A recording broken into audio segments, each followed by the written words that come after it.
Egipto. Faraones, cuarta parte. En el mes de junio de 1279 a.C., un joven príncipe de 25 años fue coronado faraón de Egipto.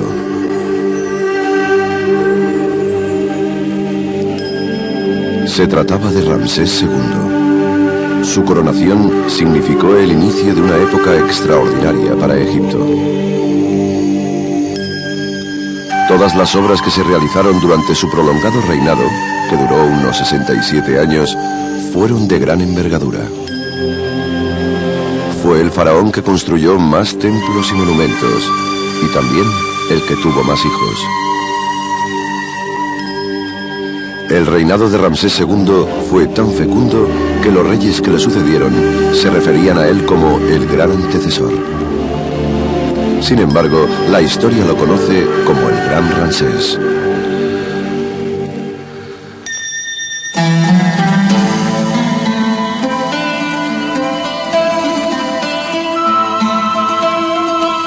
A diferencia de otros príncipes, Ramsés II recibió una excelente preparación para ocupar el trono. Su padre, Seti I, protagonizó victoriosas campañas militares y condujo a Egipto hacia un periodo único para la arquitectura y el arte. Seti I estaba seguro de que su hijo gozaría de la educación y de las dotes militares necesarias para conservar estas tradiciones.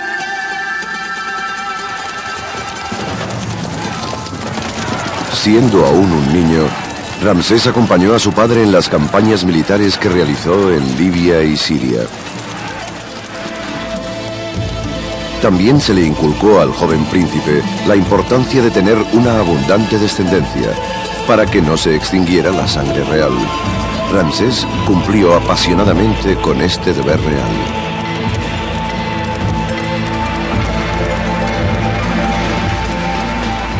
Se cree que antes de ser nombrado faraón, sus dos esposas y su harén real ya le habían hecho padre de más de 25 niños.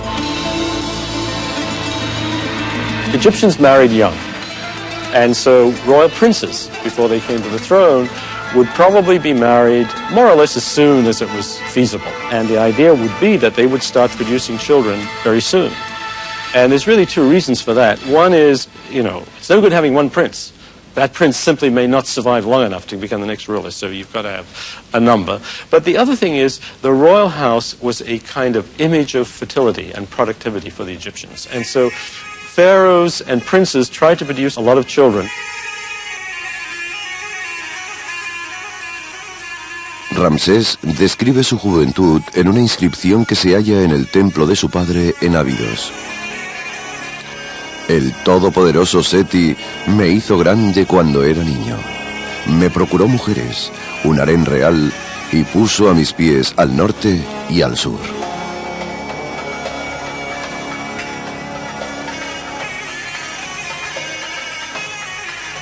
En la cantera de Asuán, Ramsés supervisó la extracción de piedra para la construcción de los templos de su padre. Al ser nombrado faraón, Ramsés puso en práctica todo lo que había aprendido y construyó sus propios monumentos. Ramses II was probably the first great master builder of the world, and he really built more probably than almost any other monarch in ancient history. In the southern frontier of the country, we have the temple at Luxor, which is a state temple to the god Amun, and he is the major builder in that temple. En este templo de Luxor se celebró un gran festival en su honor a los 2 meses de su coronación. Ramsés, como muestra de su gratitud, hizo construir una puerta de entrada nueva, obeliscos y la primera de sus estatuas colosales. This is the upper part of an enormous statue of Ramses II that comes from a temple that he built at Abydos in southern Egypt. This is a very fine example of the traditional representation of the pharaoh in ancient Egypt as a kind of powerful adult male. And in this case, because the statue had been buried in the desert sand, it still retains a lot of its color and shows us how brightly colored Egyptian statuary and temples were, so that they really looked more like living entities than simply just stone-carved images.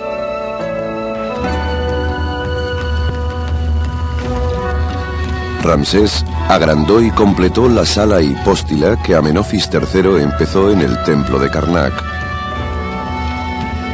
Al igual que los otros proyectos arquitectónicos del Gran Ramsés, esta sala se considera una maravilla de la arquitectura antigua.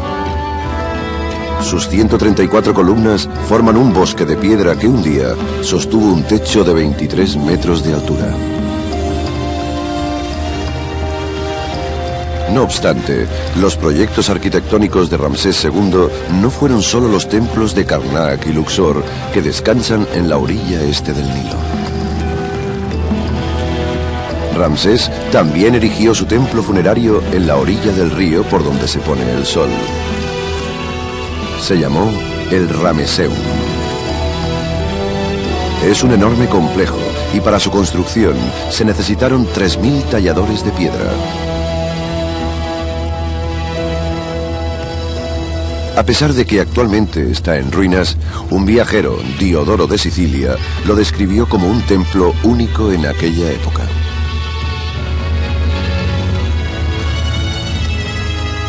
Dos estatuas del faraón que medían 18 metros de altura flanqueaban y protegían el templo. Hoy en día, los restos del torso de una de estas estatuas aún salvaguarda el lugar.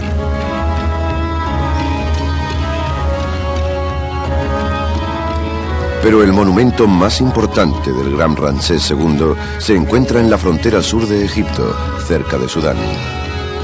El Nilo se rinde a sus pies y se llama el templo de Abu Simbel.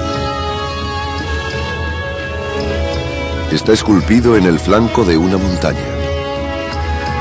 Los que viajaban por el río, al ver semejante grandeza, debían pensar que habían llegado a un país gobernado por dioses.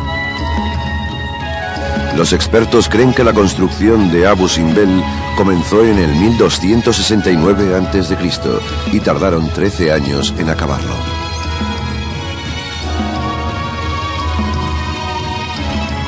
Aunque estaba dedicado a los dioses egipcios Amón, Ra y Ptah, en realidad a quien más glorificó el enorme monumento fue al rey dios Ramsés. 4 colosos a semejanza del faraón contemplan el Nilo desde una fachada que parece haber surgido de las entrañas de la tierra. Estas figuras tienen unos 23 metros de altura. Si pudieran levantarse, medirían casi 30 metros. Estos colosos restan protagonismo a las representaciones religiosas de las reinas, hijos y familiares. Abu Simbel es un milagro de la ingeniería. Está orientado de tal forma que los rayos del amanecer penetran en el templo solo 2 veces al año, durante los equinoccios de primavera y de otoño. Durante estas fechas, las estatuas del faraón, representado como el rey Osiris, dejan pasar los rayos del sol. La luz atraviesa los 65 metros de pasillo y finalmente entra en la cámara más secreta del templo. La luz ilumina las estatuas de los 3 dioses sedentes. Tal como era de esperar, Ramsés está sentado con ellos. También está representado el dios Ptah, pero no queda iluminado por los rayos del sol, porque es el señor de las sombras.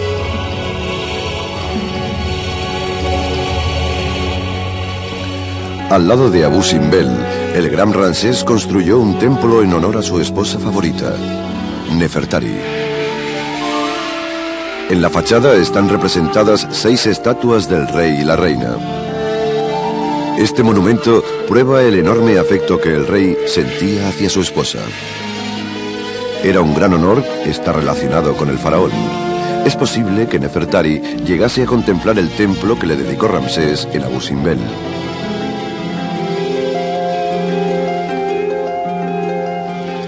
Nefertari murió en el 1254 a.C. Como era la esposa principal del faraón, Ramsés le preparó una tumba en el Valle de las Reinas, en la orilla oeste del Nilo, cerca de Tebas. La tumba se encuentra a unos 7 metros bajo el nivel del suelo. Recientemente ha sido restaurada y abierta al público. Se califica como una de las tumbas reales egipcias más hermosas que se conocen. En el interior del templo, Nefertari aparece retratada en posturas simbólicas junto a los dioses.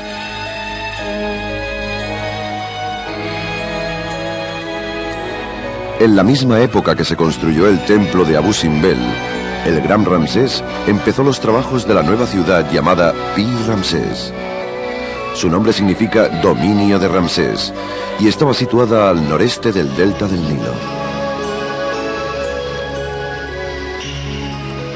Durante 400 años, los hebreos vivieron pacíficamente en el delta del Nilo. No obstante, a Ramsés le preocupaba que este pueblo fuera en aumento. Se cree que les encomendó la dura misión de construir la nueva ciudad. Por estas fechas, en 1263 a.C., se cree que tuvo lugar la historia del Éxodo que aparece en la Biblia. Ramses II is often associated with the Exodus. The details that are given about Egypt at the time, including naming a specific city, fit in with the later New Kingdom and the general period of Ramses II. And we know that there were many peoples brought in for various reasons during that time. So I would say that it's basically a true story. It's recorded only in the Bible because it was an extremely important event in history of the Hebrews. It would have been a minor event to the Egyptians of the day. Sea o no Ramsés II el faraón de la Biblia, no hay duda de que sus numerosas construcciones dejaron por todo Egipto un recuerdo de su omnipotencia. Al construir tantos monumentos en su honor, Ramsés equiparó su imagen a la de los dioses.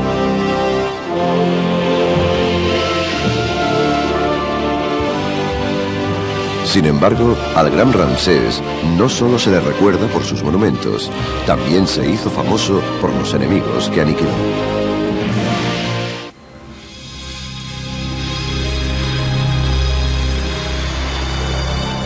Dentro de la civilización que duró más tiempo en el antiguo Egipto, un monarca destaca sobre todos los demás. Fue el faraón que tuvo más hijos y el que erigió más monumentos. Incluso sus victorias en el campo de batalla son las más célebres de Egipto. En el 67º año de reinado, Ramsés II protagonizó conquistas que trajeron riqueza a Egipto y propiciaron su apogeo cultural. Las construcciones se pagaban con ofrendas y trofeos de guerra, y los prisioneros trabajaban de obreros.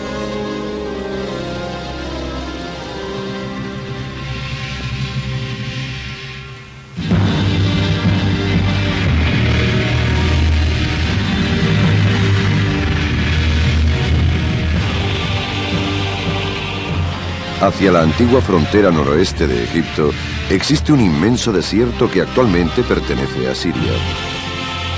El padre de Ramsés, Seti I, mantuvo controladas las regiones costeras de este territorio. Sin embargo, un pueblo llamado hititas gobernaba las zonas más exteriores y una ciudad llamada Kadesh.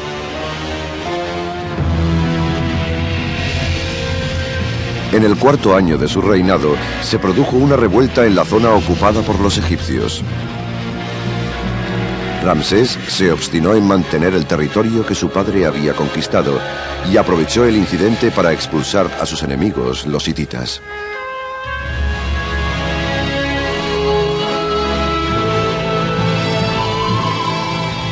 Para llevar a cabo su cometido, Ramsés tendría que superar la prueba más importante de su vida. Su hazaña se recuerda como la batalla de Kadesh. Las antiguas inscripciones muestran que en el 1275 a.C., Ramsés reunió al mayor ejército que jamás había visto Egipto. Lideró a su armada de 20.000 hombres a la zona de Gaza, hacia Kadesh.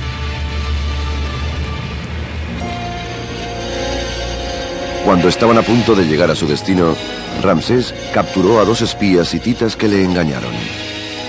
Le dijeron que los enemigos tenían miedo y que estaban a unos 160 kilómetros hacia el norte. Ramsés les creyó y avanzó con solo una cuarta parte de su ejército. Cuando se dio cuenta que los hititas le habían tendido una emboscada, ya era demasiado tarde. Sin embargo, milagrosamente, Ramsés logró mantener a raya a los enemigos, hasta que llegaron los refuerzos egipcios y evitó la derrota. No obstante, muchos expertos opinan que la batalla de Kadesh acabó en tablas. Pero aparentemente, el faraón no lo interpretó del mismo modo.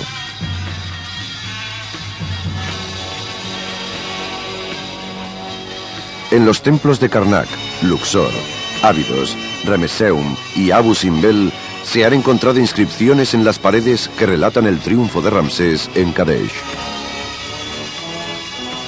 Se conmemora como una de las victorias militares más importantes de la historia del antiguo Egipto.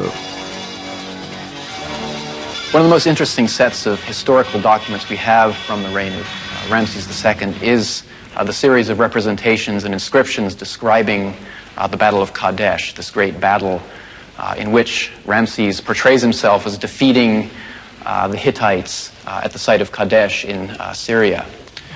The actual outcome of the battle, however, appears to have been more of a stalemate, and it's one in which the Egyptians did not come out looking very victorious. Durante los años siguientes continuaron las campañas en contra de los hititas. Finalmente, Ramsés se dio cuenta de que no podría apoderarse del territorio de Siria. En el 1259 a.C., los dos pueblos firmaron un tratado de paz en el que se comprometían a la no agresión y al apoyo mutuo. Hoy en día, aún se conservan las versiones egipcia e hitita de este documento, que está realizado en arcilla y piedra.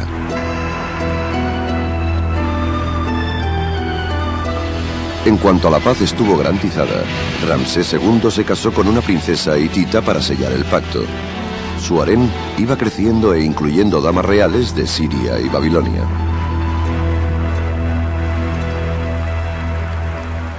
Ramsés II falleció en el 1212 a.C. y según los documentos de la época, murió a la edad de 92 años. Tras su momificación, envolvieron el cuerpo en una mortaja dorada y en lino. Lo colocaron en un sarcófago de piedra y lo enterraron junto a sus antecesores en el Valle de los Reyes.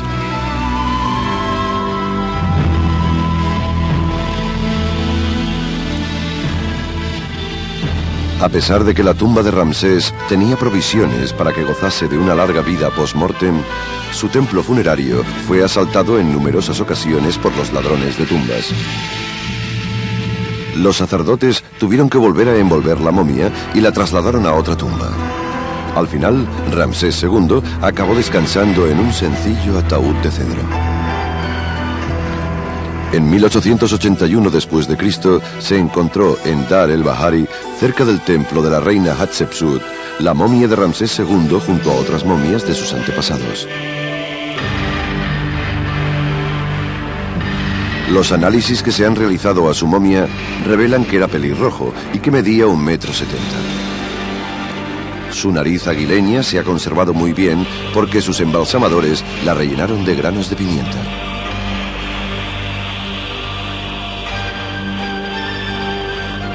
La dificultad que tuvo Ramsés II por encontrar la paz tras su muerte se puede comparar con el porvenir que le esperaba a Egipto. El país empezó un largo e intermitente declive. Se cree que Ramsés II tuvo 200 hijos, de los cuales más de 100 alcanzaron la edad adulta. Los 12 primeros en la línea de sucesión murieron antes que su padre. El 13º fue el que sucedería a su padre. Se llamaba Merneptah. Como su padre alcanzó la asombrosa edad de 92 años, cuando subió al trono Merneptah tenía unos 60 años. Aunque libró victoriosas campañas militares contra los libios y los nubios, sus solo 10 años de reinado no le permitieron equiparar sus logros con los de Ramsés II. No obstante, el hallazgo de los restos del palacio de Merneptah en Memphis fue un gran descubrimiento arqueológico. Son los únicos restos que se han descubierto de una residencia faraónica. Las piezas del complejo y un modelo a escala de una sección de la antigua residencia puede verse en el Museo de Arqueología de la Universidad de Pensilvania. Este legado revela la elegancia y la belleza de la decoración que había en las casas de los grandes líderes egipcios.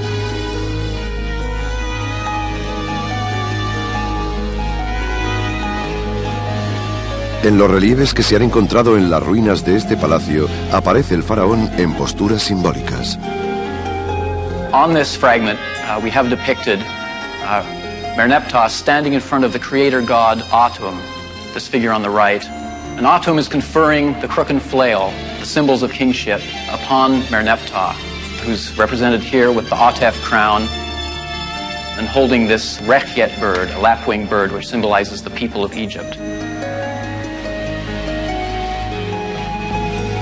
Los jeroglíficos que se han hallado en la entrada del palacio describen escenas en las que se muestra la existencia de un vínculo entre los dioses y el poder de Meneptah. The text reads, granting to you the crook and flail and millions of years of rule.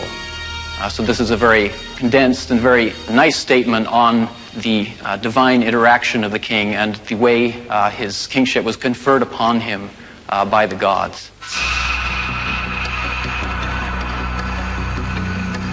En el 1202 a.C., año en que murió Merneptah, las espléndidas crecidas del Nilo durante la 19ª dinastía ya formaban parte de la historia. Pero la historia de los grandes faraones no acabó aquí. El nombre de Ramsés rebasaría fronteras y volvería a representar el poder de Egipto. Una reina, llamada Cleopatra, protagonizaría una historia que cautivaría al mundo entero.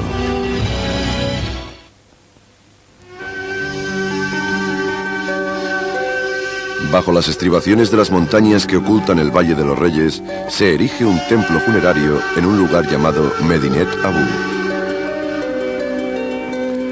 Es el templo mejor conservado de la antigua ciudad de Tebas y el único de Egipto donde los jeroglíficos, los relieves y la distribución arquitectónica se ha completado y traducido íntegramente.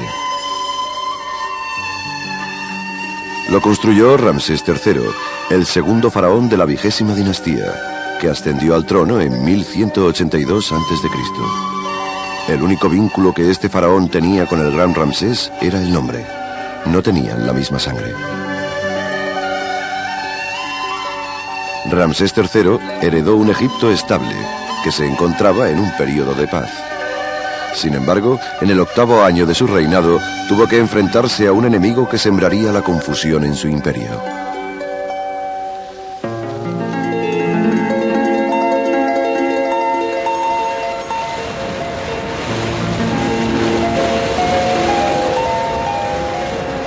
En el año 1176 a.C., los antiguos pueblos que ocupaban las zonas que hoy conocemos como Turquía, Siria e Israel se vieron amenazados por la llegada de unos pueblos extranjeros.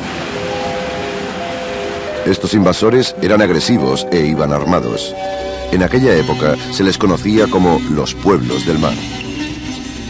Ramses III, from his mortuary temple at Medinet Habu, we have one of the longest historical texts from pharaonic history, which is the depiction of the invasion and defeat of the Sea Peoples.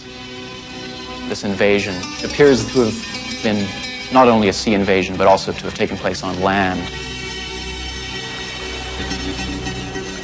Los pueblos del mar no eran solo guerreros, eran pueblos nómadas que iban acompañados de sus mujeres e hijos.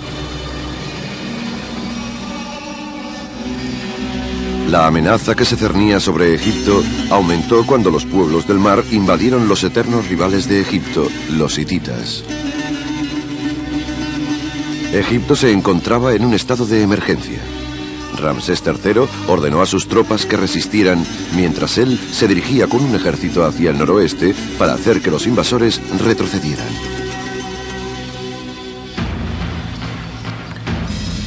La primera de las dos batallas que libraron con los pueblos del mar tuvo lugar cerca de la frontera siria. La victoria de Ramsés fue decisiva, pero aún tenía que enfrentarse a su fuerza naval. La flota de los pueblos del mar era formidable. No obstante, las pinturas que aparecen en los templos de Ramsés muestran a los arqueros egipcios lanzando innumerables flechas hacia el enemigo. It was clearly a major effort involving a lot of very exotic people with whom the Egyptians were not very familiar in terms of their military organization or their fighting capabilities. So it was really one of the great military success stories of ancient Egypt. A pesar de la gloriosa victoria, 3 años más tarde Ramsés sufrió otra invasión. En esta ocasión fue en la frontera oeste de Egipto y la protagonizaron una alianza de diferentes tribus, incluyendo los libios. Tras ganar las batallas, los escribanos se dedicaron a contar a los enemigos muertos. Les cortaban la mano derecha, las llevaban ante el faraón y las contaban. En una ocasión, en una horrible muestra de despecho, el faraón ordenó amputar el falo a los enemigos.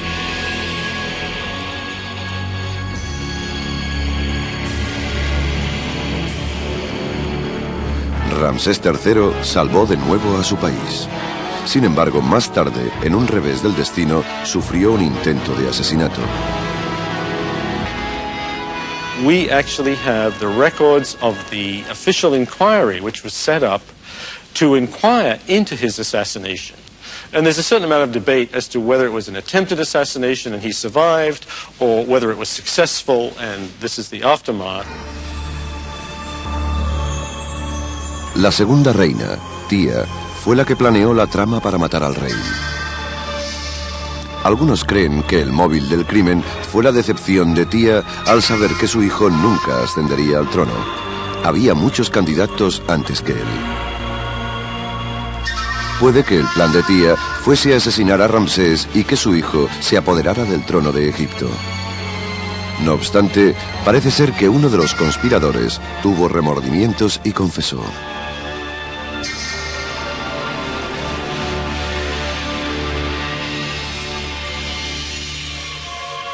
Juzgaron a más de 40 conspiradores. Después de declararlos culpables, 6 se suicidaron ante el tribunal. Murieron delante de todos los presentes. Su alternativa hubiera sido una muerte lenta y dolorosa. Al resto de los involucrados les cortaron las orejas y la nariz.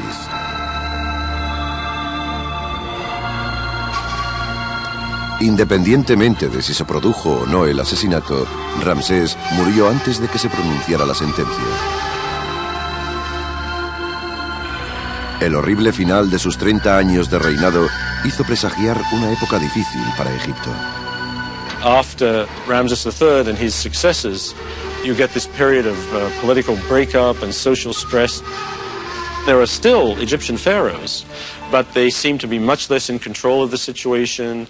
You have the country itself dividing up into several kingdoms with several pharaohs ruling at the same time. Los expertos sugieren que la caída de Egipto se debe a otra causa. Egypt is no longer confined to the narrow, safe valley of the Nile. There are other great empires rising, not least, of course, over in Assyria, and we're into the last 1,000 years BC. So the whole thing is a state of flux. So Egypt is no longer top of the pile, top dog, and she is suffering. Durante los 800 años siguientes, Egipto tuvo 70 gobernadores de diferentes dinastías. Entre estos faraones hubo conquistadores libios, nubios, sirios y persas. Los egipcios se encontraban bajo el dominio de los persas cuando en el año 333 a.C. tuvieron que enfrentarse a uno de los comandantes militares más importantes de la historia, Alejandro Magno.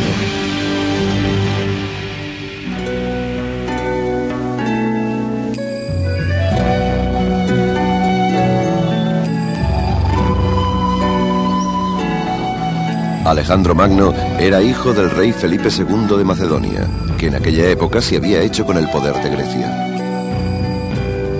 Alejandro Magno fue educado por el filósofo griego Aristóteles y subió al trono en el año 336 a.C., después de que su padre fuese asesinado. Lo primero que hizo fue luchar contra los persas, que amenazaban Grecia desde hacía 200 años. Los griegos lucharon en dirección sur hasta que finalmente Alejandro derrotó definitivamente al rey de Persia y obligó al ejército persa a huir hacia Egipto.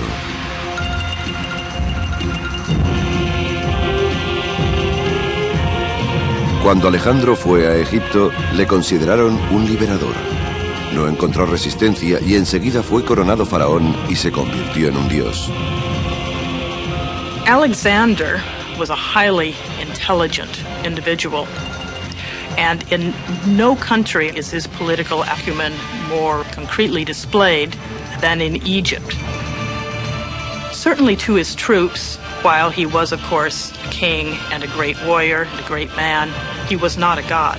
However, he and his advisors were intelligent enough to see that if he was going to be able to control Egypt, he would have to assume the mantle of the Egyptian kings and be worshipped as a divinity. Aunque Alejandro era ahora faraón de Egipto, su destino estaba en otros lugares. Poco después de fundar la ciudad de Alejandría y nombrar la capital de Egipto, continuó conquistando tierras extranjeras tan lejanas como la India.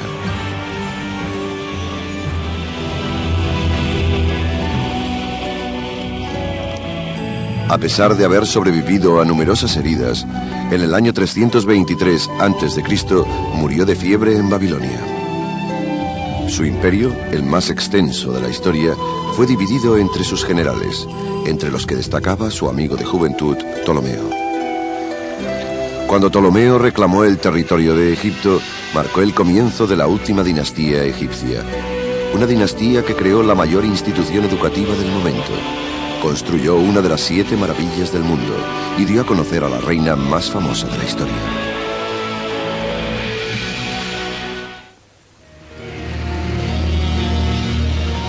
Bajo el puerto de la antigua ciudad de Alejandría se esconden misterios que llevan 2000 años sin resolverse. Hubo un tiempo en el que los gobernadores de los imperios paseaban por estas calles. Estas ruinas, que quedaron sumergidas a causa de un terremoto, nos transportan al mundo de la antigua realeza egipcia. Aquí yacen las ruinas del palacio de Cleopatra.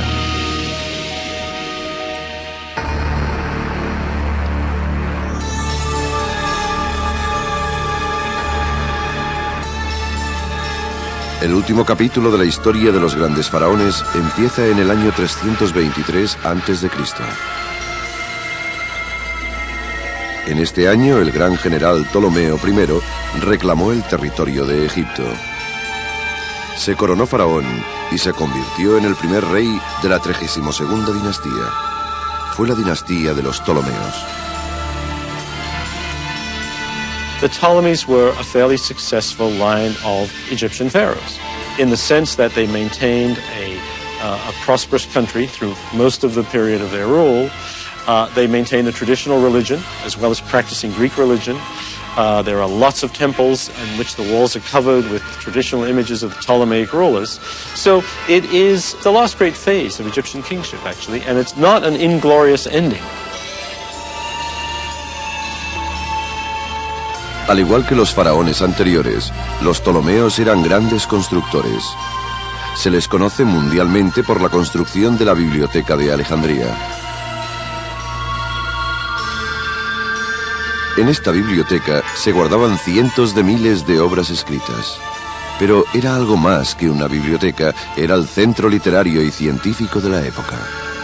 Fue el primer lugar de la historia donde los expertos de cualquier parte del mundo y de cualquier disciplina se reunían con el único propósito de aprender.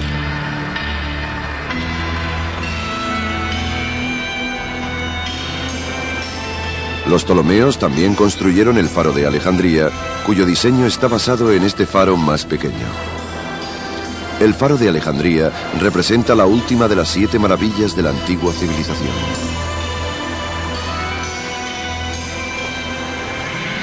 El Gran Faro estaba situado en este alcázar a 120 metros por encima del nivel del mar.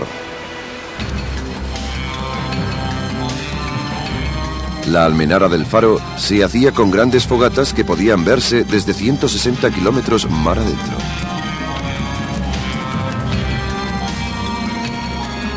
A pesar de estos logros, las rivalidades familiares, la lucha política y el declive económico empezaron a hacer mella en los Ptolomeos. El creciente poder de Roma fue determinante para el destino de Egipto. A mediados del último siglo a.C., los Ptolomeos gobernaban Egipto solo en teoría. En realidad era Julio César quien tenía el poder en la tierra del Nilo. En el año 51 a.C., Ptolomeo XII dejó el trono de Egipto en manos de su hija mayor de 18 años, Cleopatra. Pero Cleopatra tenía que compartir el trono con su hermano de 10 años, Ptolomeo XIII.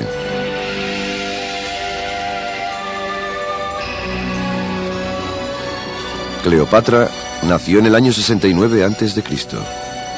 Hablaba 7 idiomas y fue la única faraona griega capaz de hablar egipcio.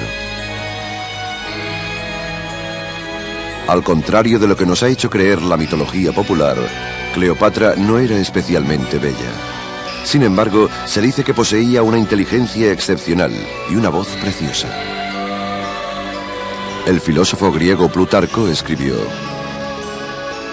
«Es un placer escuchar el sonido de su voz. Es como un instrumento con muchas cuerdas. Puede pasar de un idioma a otro, por eso en las entrevistas con extranjeros rara vez necesita intérprete».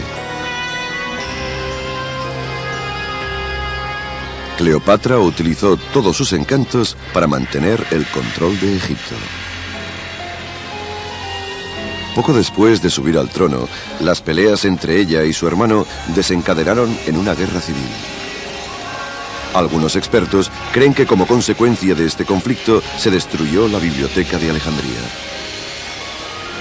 Cleopatra se vio obligada a huir a Siria, pero volvió a Alejandría al enterarse de que había llegado Julio César desde Roma. She realized with the growing power of Rome in the Mediterranean world that there was very little hope of her maintaining her status as Queen of Egypt. So much so, when Julius Caesar came to Egypt, as we all well know from the many plays and scenarios written subsequently, she beguiled him. Los sirvientes de Cleopatra la envolvieron en una alfombra, la introdujeron en Alejandría y la llevaron al cuarto de Julio César. Dijeron que la alfombra era un regalo, y cuando la desenrolló, apareció la reina de Egipto. César quedó prendado de ella y Cleopatra ganó el aliado que necesitaba. De forma misteriosa, su hermano Ptolomeo XIII murió ahogado.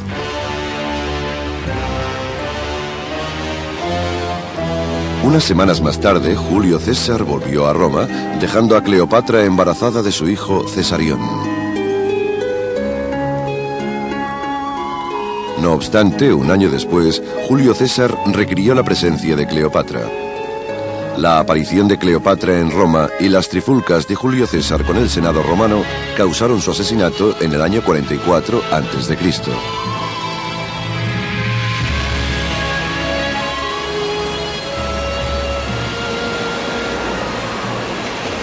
Cleopatra volvió a Egipto, mientras que Octavio, sobrino de César, y uno de sus excónsules, Marco Antonio, se hacían cargo del poder.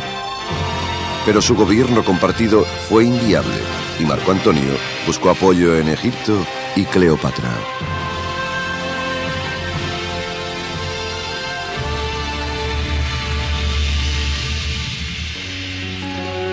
Cuando Marco Antonio y Cleopatra se conocieron, él quedó prendado de su encanto y astucia para tratar temas reservados a los hombres.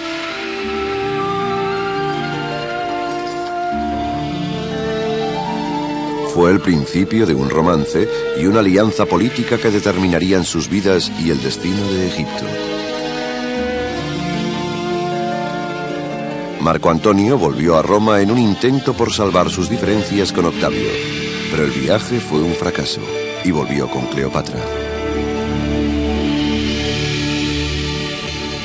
Whatever he may have wanted from her personally and emotionally, he also wanted money, timber for his ships, and she wanted further grants of territory, further political guarantees. They were always allies as much as they were lovers.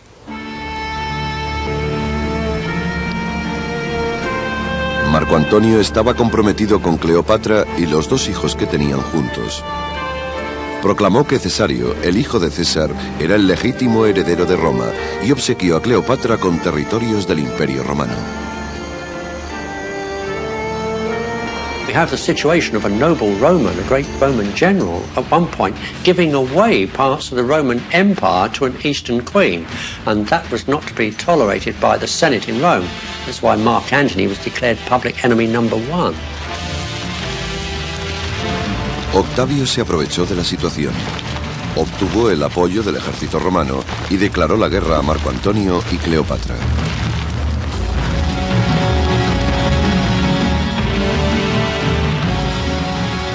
En el año 31 a.C., el ejército de Octavio y la flota de Marco Antonio y Cleopatra libraron una batalla naval en Actium. Los romanos derrotaron a la flota egipcia y Octavio se proclamó vencedor. Tras la derrota, Marco Antonio y Cleopatra huyeron.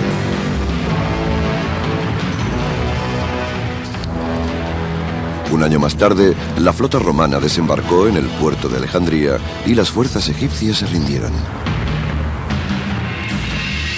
Mark Antony knew what his fate would be, and he took the noble Roman way out. He fell upon his sword and committed suicide.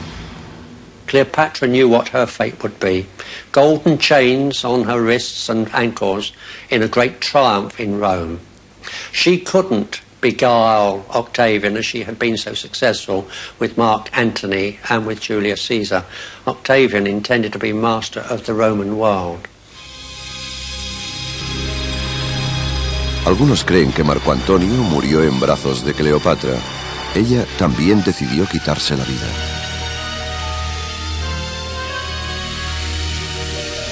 Cleopatra dio órdenes de que le trajeran una serpiente venenosa. La serpiente se enrolló en el brazo de Cleopatra y la mordió. Cleopatra murió con 39 años. It may not have been such a bad kind of death. It was actually a fairly normal form of capital punishment in Egypt at the time. So Cleopatra would have known what it was like to die this way. Con el último aliento de Cleopatra concluyó el periodo de los grandes faraones. Significó el final de uno de los romances más importantes de todos los tiempos y de una civilización que duró más que cualquier otra.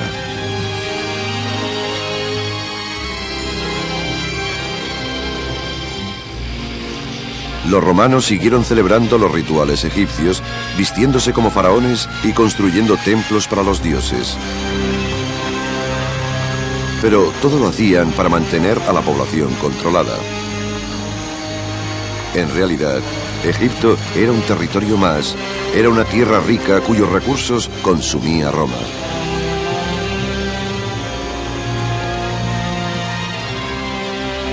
Los templos y los monumentos que se habían construido durante 3000 años se descuidaron y cayeron en el olvido. Lo que no fue mutilado o saqueado fue abandonado a su suerte ante el implacable viento del desierto. Se borraron los colores y los monumentos quedaron enterrados.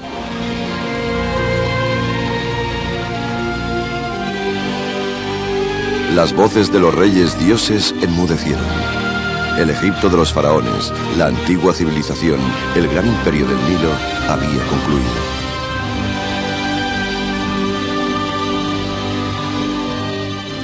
A pesar de todos los intentos del hombre y de la naturaleza por destruir lo que los egipcios construyeron, el legado de los reyes y reinas de Egipto ha sobrevivido. Sus rostros dan fe de la gloria eterna de la naturaleza humana y revelan los pocos cambios que han habido desde la época de los reyes dioses, los colosos y los grandes faraones.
hacia un periodo único para la arquitectura y el arte. Seti I estaba seguro de que su hijo gozaría de la educación y de las dotes militares necesarias para conservar estas tradiciones.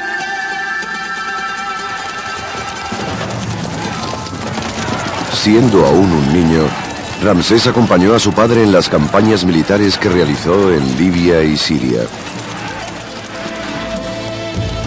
También se le inculcó al joven príncipe la importancia de tener una abundante descendencia, para que no se extinguiera la sangre real. Ramsés cumplió apasionadamente con este deber real.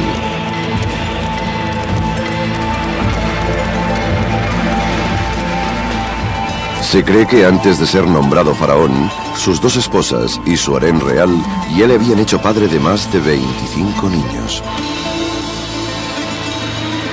Egyptians married young, and so royal princes, before they came to the throne, would probably be married more or less as soon as it was feasible. And the idea would be that they would start producing children very soon.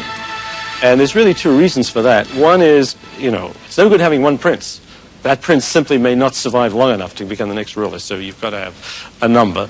But the other thing is, the royal house was a kind of image of fertility and productivity for the Egyptians. And so pharaohs and princes tried to produce a lot of children.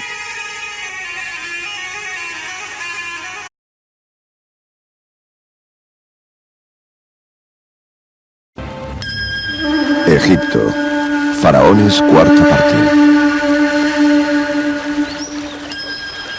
En el mes de junio de 1279 a.C., un joven príncipe de 25 años fue coronado faraón de Egipto.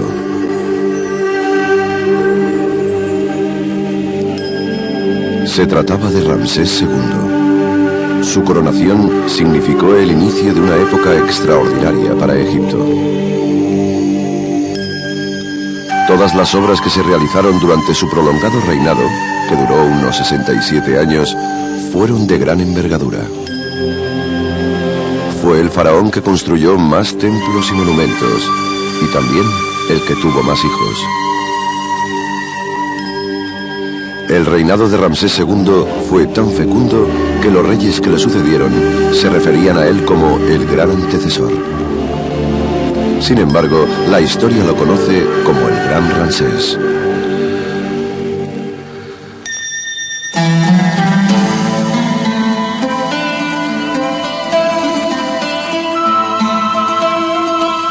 A diferencia de otros príncipes, Ramsés II recibió una excelente preparación para ocupar el trono. Su padre, Seti I, protagonizó victoriosas campañas militares y condujo a Egipto. This is the upper part of an enormous statue of Ramses II that comes from a temple that he built at Abydos in southern Egypt. This is a very fine example of the traditional representation of the pharaoh in ancient Egypt as a kind of powerful adult male. And in this case, because the statue had been buried in the desert sand, it still retains a lot of its color and shows us how brightly colored Egyptian statuary and temples were, so that they really looked more like living entities than simply just stone-carved images.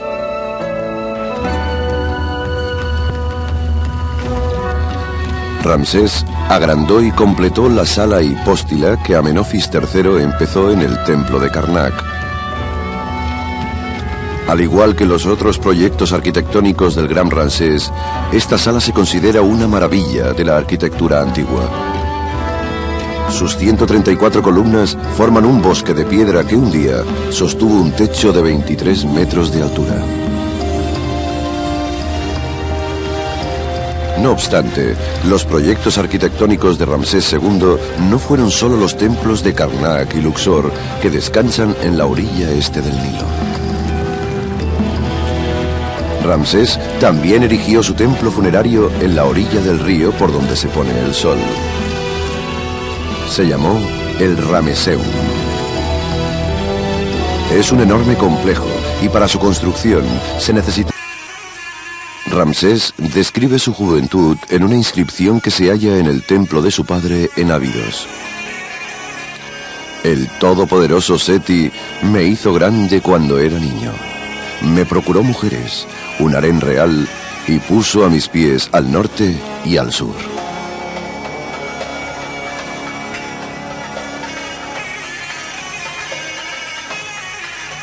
En la cantera de Asuán, Ramsés supervisó la extracción de piedra para la construcción de los templos de su padre. Al ser nombrado faraón, Ramsés puso en práctica todo lo que había aprendido y construyó sus propios monumentos.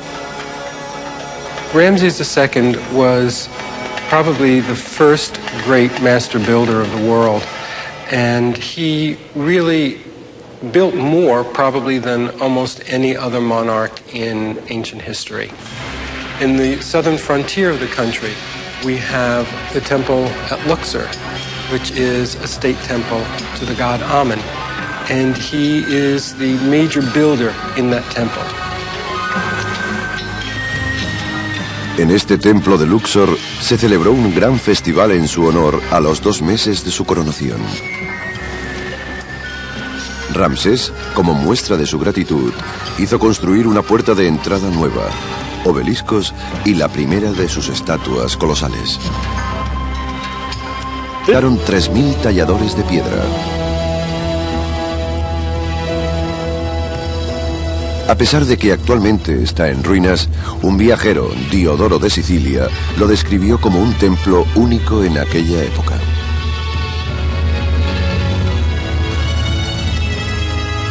Dos estatuas del faraón, que medían 18 metros de altura, flanqueaban y protegían el templo. Hoy en día, los restos del torso de una de estas estatuas aún salvaguarda el lugar.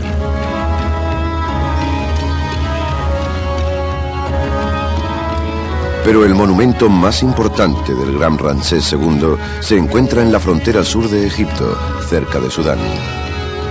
El Nilo se rinde a sus pies y se llama el templo de Abu Simbel. Está esculpido en el flanco de una montaña. Los que viajaban por el río, al ver semejante grandeza, debían pensar que habían llegado a un país gobernado por dioses. Los expertos creen que la construcción de Abu Simbel comenzó en el 1269 a.C. y tardaron 13 años en acabarlo.